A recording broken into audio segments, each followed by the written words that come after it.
Hello, welcome to the Hold My Helmet Football Podcast. I'm your host, Will Reichling. And I'm your co-host, Dylan Boyle. Dylan, welcome back. Went to Cabo, family, parents, brother, girlfriend. Got a nice shirt for it, the show for it.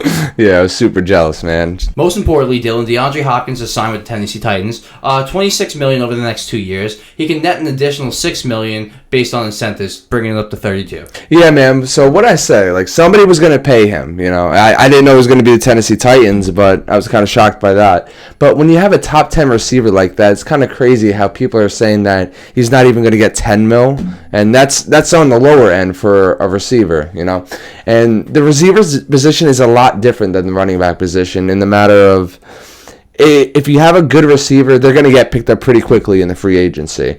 And honestly, we weren't too sure about him at first because there was a lot of speculation going around that nobody was going to pay him the money that he wanted. But, you know, the Tennessee Titans stepped up and did that. I don't know how much of a good decision that was. Unlike the running back position, you can draft somebody like in the third round and, you know, still make use with him, you know. You just on the 7th round. Pacheco showed that last year. No, yeah. As long as you have a good offensive scheme, then you could really make it work, you know. Right. Now, he didn't get everything that he was asking for. He didn't, you know, he was coming off of like, what, an $18-19 million deal from yeah, something like that. Yeah. Around that. Yeah, like 19, you're right. Yeah. So, you know, he definitely took a bit of a pay cut, but I don't think anybody else was going to give him anything more than what he got now. I think he took the best offer. It was between them and New England. I'm pretty sure it was close, and I'm pretty sure Hopkins went with probably the better offer. I don't know what specifically what the Patriots' offer was, but I'm just saying. Yeah, well,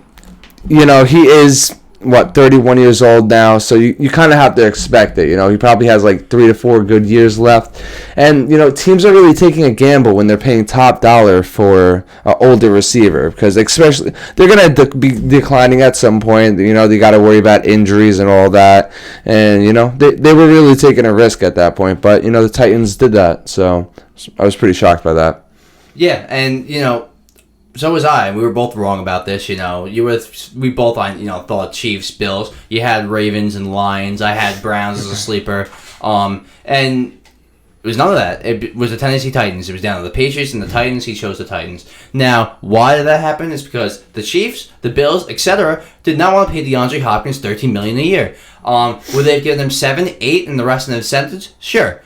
But come on, think about it. The Kansas City Chiefs didn't even pay Tyreek Hill. Why would they pay an older DeAndre Hopkins? Now, Tyreek Hill is making way more than DeAndre Hopkins. I'm pretty sure over double that. But still, it's the principle that the Kansas City Chiefs can win a Super Bowl without a number one wide receiver. And I was just kind of surprised on his landing spot because, you know, we know it was in between the Patriots and the Titans. Well, we knew it was between the Patriots and somebody else because Patriots wanted him. And they definitely could have used him. And I think that kind of would have been a better fit for him, to be honest. You know, they have a young, developing quarterback. You know, he shows spurts of potential. And obviously, Mac Jones isn't Trevor Lawrence, for sure. Like, I'm not saying that. But I really feel like they're not giving Mac Jones the opportunity that he needs. They're not really putting the people around him. They really have no number one wide receiver there. And who do they have? Devontae Parker and Smith-Schuster. Yeah, that's right. And, you know, like, there's no number one there, so I feel like that's a big factor on it. You said they don't have receivers, and like, yeah, do the Patriots have a number one receiver? No, they don't. But, you know, Smith-Schuster's capable. Devontae Parker's still kind of capable. Neither of them can really separate anymore at this point in their career, but they're capable wide receivers. Who do the Tennessee Titans have? Guys, I'm going to give you a stat right now, all right? Mike Vrabel was a linebacker on the Patriots, okay? Won a couple Super Bowls, Belichick, Brady. They used him as a gadget guy in the red zone on offense, and he was like kind of like a gadget tight end in the red zone. Yeah. Scored some touchdowns in the red zone for them as a little specialty.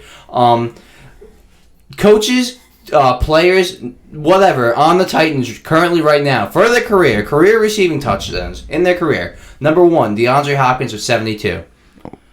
Number 2, head coach Mike Vrabel with 12. Mind you, he was a linebacker. He wasn't a tight end. He was a linebacker that came in a couple times at tight end. Oh, my God. Number 3, Chris Moore with 8. I don't think I've ever heard of him. Number 4, Nick Westbrook-Akine. I have heard of him. Nothing special with 7. And number 5, Treylon Burks with 1 touchdown last season in his rookie season. So he only had 1 or 2 good games last year. So that's the Titans receiving core. So I take Smith-Schuster and Devontae Parker any day over those scrubs. Not to call them scrubs. I mean, they're all legitimate NFL players. But who are these guys? I just feel like it's the way they use them. Because they had A.J. Brown, they had Julio Jones, and they had these players, so... Well, they get rid of them, or they get old players. But anyway, moving. So I do think DeAndre Hopkins makes them a better team now. Will they make the playoffs? Probably not, but they do have a shot to win the division, especially in the weak AFC South. Yeah, no, it's very possible. I think the Jaguars will take it, but if they don't win the division, they're not going to get the wild card. I mean, look at all the good teams in the AFC. No way. They're not going to get the wild card. Their only shot is the division. I get where the Titans are coming from. You're right. They have no receivers, and they don't really have a good track record of picking up receivers either. So that's why it kind of throws me off. Like, why would you pick up a receiver for $12 million, and then you don't even have you have a questionable quarterback? Like, yeah, it's probably going to be Tannehill starting, but you got to realize he's just coming off of a recurring injury for his ankle, and we don't know what's happening with that. If it's going to keep on being a problem for him, we have no idea. No, you're right, though. Ryan Tannehill's a big question mark right now. I like Tannehill, but he's shown that, 1, he's getting old, and 2, he's shown that he can't stay healthy for a full season anymore. He really couldn't his entire career. Now that he's even older, it's getting more magnified. I do think when he plays, he's capable, and with Ryan Tannehill and a very smart head coach, you could win 8, 9, 10 games. So I do think they'll be competitive. But in the AFC, what does that mean, competitive? So, So I think a big reason why DeAndre Hopkins chose the Titans, because it was really between the Titans and the Patriots behind closed doors. But I think the real reason is because, the offensive coordinator on the Titans right now, he was also the same offensive coordinator that was on Houston when DeAndre Hopkins was there. So Hopkins put up great numbers when he was on the Texans, And before Deshaun Watson, you know who their quarterbacks were? Let's play a game now. I'll think about them in my head. I won't say them out loud. Let's see if I can get them right. Okay, I'm just gonna list all in order from 2013 to 2018. Here are all the quarterbacks. You have Matt Schaub. Matt Schaub. Oh my God, I forgot about Matt Schaub. Yeah. Well, he was okay, but then fell off very quickly. But move on. Not too familiar with him. You have Ryan Fitzpatrick. He had a good season, and then went to the Jets and had a career year the next year. But again, a journeyman. Very aged Fitzpatrick. And then you have Brian Hoyer. Not good. No. You have Brock Osweiler. Oh my God, that was a disaster. That was probably the worst. We got into it the other week. Yeah, no, not the best player. And then this guy, Tom Savage, that I've never heard of. I vaguely heard of him, but I vaguely remember how terrible he was. That's why I remember. And then they drafted Deshaun Watson. Right, they drafted Watson. And literally, in 6 years, they picked up 6 different quarterbacks. Yeah. So that just goes to show, maybe it is somewhat the offensive coordinator that's doing his part, because he still put up great numbers, He did. And, he's shown that he could do it without anyone at quarterback. And, we've discussed that in earlier weeks. We discussed that a few weeks ago when we were talking about where he could possibly go. We said he's got number 1 receiver numbers. Even last season with Colt McCoy at quarterback, 700 yards in 9 games. So he's legitimate. I still think they're an 8-9 win team, though. 9 wins is most likely, again, not going to get them in the playoffs in the AFC unless they win that division, but I don't think they're going to beat Jacksonville out for that division. But the problem is, Mike Vrabel, he's just very prideful. I'm going to give you, I think I said this in a previous episode, and I'm just going to give it again. Mike Vrabel as the head coach of the Tennessee Titans. 2018, 9-7. 2019, 9-7. 2020, 11-5. 2021, 12-5.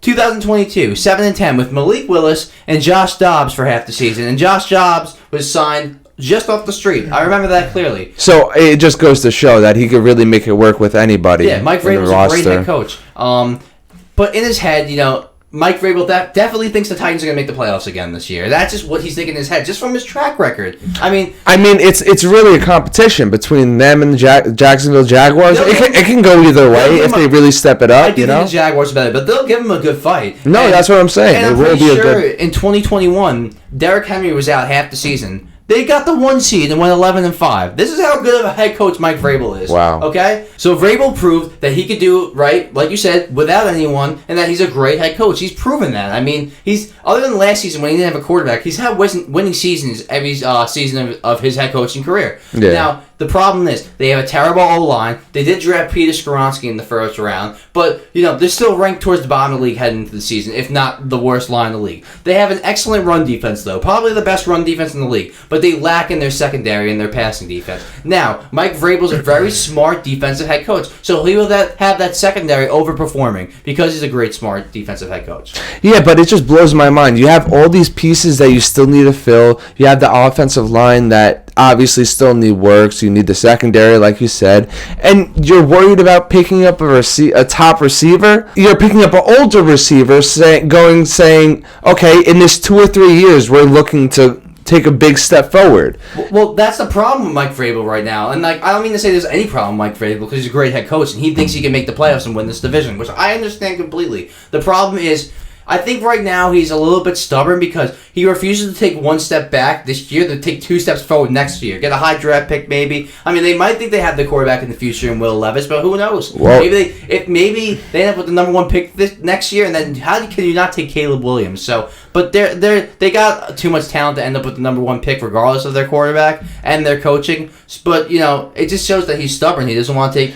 He doesn't want to take a year of just struggling a little bit. So build up that cap room. So then next year go out, sign some players, draft some good players, maybe get your quarterback of the future. You might have it on your roster. We don't know yet. So that's how we feel on that. And just out of curiosity though, not to go off track here, how many games do you think the Titans are going to win this year? That's a good question. I think they'll still have a positive record, but 9-8, 10-7, winning record, 11-6.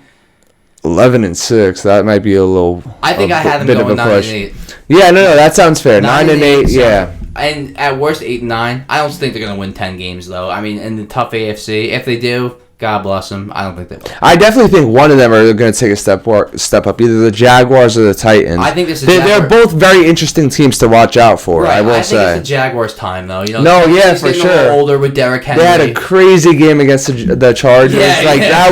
That really showed what taking a step forward. Exactly. Yeah, exactly. And they're younger. The Titans. Derrick Henry's getting older. Tannehill's getting older. Who they remind me of? Kind of like a very young Patrick Mahomes.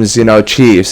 That's funny you said that because so Colin Cowherd, that's the kind of podcast guy I look up to. His show. I think he said that the Jaguars are like the young Kansas City Chiefs. I can definitely see that. They have a young squad and they still have a lot going for them, and they're already showing a lot of potential. They are, and I think Trevor Lawrence takes a step forward this year. They got a great offensive head coach, Doug Peterson. They have talent all around them on offense. So that's the team who I think is going to win the AFC South. So.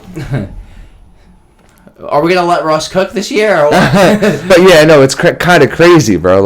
He was considerably one of the best quarterbacks at times. Yeah, I thought he was a top 5 quarterback before all this. And now I think last season he might have been the worst quarterback. Statistically, he might have been the worst quarterback. Yeah. And how does that happen? How does something like that happen? Where you go from being amazing, having one off season, getting traded, and then just completely. Yeah, and falling off. And just for perspective, okay, everyone thinks Russell Wilson, was struggling in Seattle a little bit before he got traded. False. I'll give you your stats right now. Okay. 2018, 35 touchdowns, 7 picks, 110.9 passer rating. 2019, 31 touchdowns, 5 picks, 106 passer rating. 2020, 40 touchdowns, 13 interceptions, 105 passer rating. 2021, 25 touchdowns, 6 interceptions, 103 passer rating, and he missed a few games because of his. I'm pretty sure he broke one of his fingers. Oh, his fingers, yeah. He missed 3 games. Would have had well over 30 touchdowns if that didn't happen. Then last season, new head coach Nathaniel Hackett, new system. 16 touchdowns, 11 picks, 84 passer rating. How does he go from being one of the best quarterbacks in the league, over 100 passer rating 4 seasons in a row, and I know I've said this before, to being one of the worst? I don't buy it, Dylan. I don't buy it. I think this shows that Nathaniel Hackett was incapable of being a competent head coach. Yeah, no, Russell Wilson, he did have a terrible season. There's no doubt about that. But did we forget that he was a 9-time Pro Bowl player? No, in my mind, he's a future Hall of Famer no matter what happens now. No, for sure. That's why it's pretty crazy how we're all putting these rumors around him, how he's just falling off, just washed. Yeah. I don't buy it, He had an amazing career on the Seattle Seahawks, He's a very mobile quarterback, so he's always running around, and he's only, like we said, he only missed 3 games. For a running quarterback to not have any injuries or any concerns like that, it's pretty crazy. Hurt. That fluke finger injury when he got hit as he was throwing. Yeah. Other than that, he never missed a game on Seattle. And he's a good all-around player. He could sling the ball too. Like he's just really good. He used to be one of the best deep passers in the league. Last year he was terrible, but I think a lot of this comes down to coaching, Dylan. Nathaniel Hackett, like I said, he proved that he's a bad head coach, okay? God bless him on the Jets with Rodgers. Rodgers was back-to-back MVP with him as the offensive coordinator, so I think he'll be fine. But as a head coach, not the right thing for the Broncos. Clearly, it didn't pay off for them. But Sean Payton's a great offensive mind. He had success with Drew Brees, and Drew Brees lacked size just like Russell Wilson did. Now, Drew Brees could move around a little bit more when he was younger, but by the time he was on the Saints, he didn't really move around much. But his size, the fact that Sean Payton made it work with his size just shows that he could do the same with Russell Wilson. Now, I think he's going to have Russell Wilson start to move around more like he used to. But it seems like Russell Wilson kind of got a little shy last year from running. Maybe because he's older, got the big contract, doesn't really want to get hit as much anymore. But when he did move around, he looked like he was still elusive. I mean, towards the end of the season, he did start to improve. Well, that's a good point, because you got to realize he got drafted on Seattle, so he's only been a Seattle Seahawk. So just to go to a new team, just having such high expectations on your head and not having any sort of chemistry with anyone, I can see what happened there. And then we find out that halfway through the season, the head coach gets fired. So whose fault is it? Yeah, I mean, Russell Wilson definitely is a little bit to blame. I mean, it looked like he wasn't trying to build any chemistry with his teammates. He had his own office. Kind of seemed like he kind of like Mr. Hollywood, shut himself out from the rest of the team like he was special. Now, Sean Payton's coming in, and he's not going to let any of that fly. So I think there's going to be a different atmosphere in Denver. I think people will start to get Russell Wilson's back. I remember that one game where we saw that little clip of this player on the sideline yelling at Russell Wilson, let's go, come on, what do you guys do? Oh, yeah. So there's a lot with the offense. The offense was terrible last year. And I said this last year, I'm going to say it again. If they scored exactly 18 points in every game last season, just 18 points, they would have won at least 10 games. That's how good their defense is. They have a top 5 defense. But at this point, we're not talking about the team. We're talking about Russell Wilson as a player. Well, and I'm saying that's how bad the offense was last year. That's partially Russell's fault. You're right. Yeah. But he has stuff to work with. He could easily, as long as he's getting it done a little bit, they could be a winning team. Well, they have players, they have Jerry Jeudy, Cortland Sutton, Tim Patrick was a wide receiver, and Javonte Williams is coming back from injury sometime this season. I don't know if it's going to be at the beginning of the season, might be a few games in, but he was pretty explosive. The offensive line also last season finished 21st in PFF, so clearly their offensive line wasn't great. Their pass blocking wasn't great. That could have caused a lot of the problems that Russell Wilson was having, but usually in the past when Russell Wilson saw pressure, he evaded pressure. Here, I don't know if he thought he was this prolific pocket passer. He's better than people give him credit for. I think he just got too comfortable with his line and in the pocket and working how he usually does in Seattle. Yeah, but Denver did sign 2 of the top available free agents: the tackle Mike McGlinchey and the guard Ben Powers. So their offensive line is going to be better this year. And that's a very good point, and I think that might be a big deal on Russell Wilson, and I can see them really taking a step up. So I'm going to do the same thing that I did with the Titans. I had the Broncos winning 10 games, barely missing the playoffs. 10 games. What do you think the Broncos record's going to be? I think it's going to be...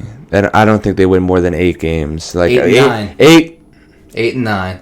8 and 9. I'm kind of leaning close to 9 and 8 now I think about it. But maybe I'm overselling the addition of Sean Payton here, but I really don't think I am. He's a great coach. How can you not? Yeah. They make all these little signings for the O-line. I know everyone thinks Russell Wilson's terrible now. I think it's becoming my catchphrase now, but I don't care. So, don't care. Still think there's no way he's washed after having every single season in Seattle. He had an outstanding season, even up to his last season, where he got hurt. The Seahawks weren't good, but those last 4 or 5 games down the stretch, he looked like vintage Russell Wilson in Seattle. All of a sudden, he can't play? I don't believe that. A little off topic here. I just want to get into this quick because, I got the good old Jets thing above me. And I just figured, it'd be exciting to talk about what to expect for this New York Jets team since they're going to be on Hard Knocks this year, Dylan. They didn't even expect it. Apparently, they didn't even want it. No. They didn't want it. No team wants it anymore. I think Hard Knocks is outdated. When back in the day when you saw the inside of because back in the day when you used to watch Hard Knocks. When the Jets were first on it in 2010, when they had high expectations for the Super Bowl, just Scott Danian Tomlinson, Antonio Cromartie, you were inside the GM conversations in the offices where they're talking about the players, like talking crap about the players. I was about to say, it kind of puts like a bad narrative on certain players, like they really do try to make a movie out of it. Well, the thing was, that was fun and all, but then they started censoring it because teams didn't want that drama in the locker room. So now teams kind of like push back on that. So now it's just like vanilla stuff. That's why the quarterback documentary on Netflix is getting so much steam because you're actually going in the houses, you're seeing the pain that Kirk Cousins is going through each week. No, for sure. It's definitely a better look on it. Yeah, no, that's an exciting documentary that you guys should get into. Yeah. Well, I think next week we'll discuss more on quarterbacks. Yeah, we'll get into it. But to me, the only reason they're on Hard Knocks, Aaron Rodgers, what are we doing? I mean, right? Every time he speaks, he's the most interesting guy in the room. I'm just like, I can't take my eyes off him. Like, the game where he lost the Lions, he just like, you can't take your eyes off him. You don't know what he's going to do next. You don't know, like, it's just like, he's so unpredictable. And like, every time he talks, he's just like, he's got this strong opinion and just like this thing about life, and it's just like, I used to get a little annoyed about it until he joined my team, and now I'm just like, oh, this guy's pretty smart. I don't know if it's a little bias of my team, but no, that's pretty funny. Look, I know I know I'm getting a bad rap for being a Jets hater, but especially since I picked Miami over the Jets. But I still have the Jets winning 10 games. Actually, I had them winning 11 games, 11-6. I still had them making the playoffs. And look, deep down inside, yeah, I'm going, oh my God, the Jets are going to win the Super Bowl. But like, I'm trying to be objective here. I'm using facts, the rosters, what I really think is going to happen. That's what I'm going to present to you. I'm not going to come on here and it's like, Jets are winning the Super Bowl. Jets are winning the Super Bowl. Because like, what kind of show is that? I might as well just start a Jets show. Why would I have an NFL show at that point? Might as well just start a Jets podcast. No, yeah, you definitely have to, keep your... You gotta be objective, and you don't sit here ranting about the Giants all day. No. Exactly. I know what the Giants are. No. Yeah, well, look, when the Jets are bad, I'll say the Jets are bad, especially this season. Look, that's the whole point. If this goes south, this might be the biggest disappointment in New York Jets history. They have to make the playoffs. In my mind, they have to minimum make the AFC Championship game. That's fair. That's definitely fair. They gotta make the AFC Championship game. And then maybe next year they'll be Super Bowl contenders. They got a top 5 defense. They just re-signed Quentin Williams. They got Sauce. Garrett Wilson's going to break out this year. Breece Hall's going to come back. They have star studs all around. Yeah, and I don't think they should get Dalvin Cook. I heard that they were an option for him. Unless they get they don't need him. They don't need him unless they get him for really cheap. But the guy that's not happening. The guy that just drafted this year, though, Israel Abanikanda, I heard he's a stud, so he can just fill in nicely for Hall until he comes back. But the Jets are very exciting this season. They're probably the most interesting. Denver and the Jets are probably the 2 most interesting teams. You want to know why? And Browns. Jets and Browns. Because what are the Browns? We don't know. We don't know what the Browns are. Like that's a very interesting one. Okay, because Deshaun Watson was out for like 2 years, 3 years. Yeah, basically like a year and a half. That's pretty crazy, man. And he was terrible last year, but before that, he was on his way to a Hall of Fame career. So, and I think Deshaun Watson is the 3rd highest passer rating in NFL history. So it's just like. He kind of had a Russell Wilson thing happen where he just fell off a cliff, but he also had a lot of time off, so it's a little different. Yeah. So the Browns are interesting because, like, what is Deshaun Watson going to be? They added Elijah Moore, too, from the Jets. And what are they going to be? They lost Kareem Hunt, but they still got Chubb. They still got Myles Garrett. The Jets are interesting because Aaron Rodgers, what's going to happen? Aaron Rodgers played, 18 seasons in Green Bay? Mm-hmm. Now he's a New York Jet. Is he going to be like Favre? Is he going to be like Brady and Stafford winning the Super Bowl? Is he going to be like Russell Wilson and just fall off a cliff? We don't know. And he's in the best division of football and the best conference in football. That's why the Jets are interesting. The Broncos are interesting because what is Sean Payton and Russell Wilson going to look like? So really, it's just like, the unknowns of the quarterbacks. There's a lot of question marks this season that I'm really interested in seeing. Just the whole AFC, how is it going to play out? Mm-hmm. We don't know. We don't know. And the NFC too. It's just like there's so much unknown in the NFC because it's almost like it's so wide open that a team like the Panthers could sneak in this year and come out of nowhere. There might be that one Cinderella team that kind of comes out of nowhere. Mm-hmm. And every year, there's usually 4 or 5 new teams that make the playoffs. Yeah. That's usually how it works. And it's hard to pick the teams that aren't going to make the playoffs in the AFC from last year because you have the Bengals, the Bills, the Chiefs, the Jaguars. They're all probably going to make it again. The Chargers. The NFC, it's kind of like, okay, you got the Eagles and the 49ers, probably the Cowboys, maybe the Lions, the Giants, maybe the Seahawks. It's up in the air. It's up in the air. Well, it was a pleasure, man. I'm happy we can get back at it. Happy to. See you next week. See you next week.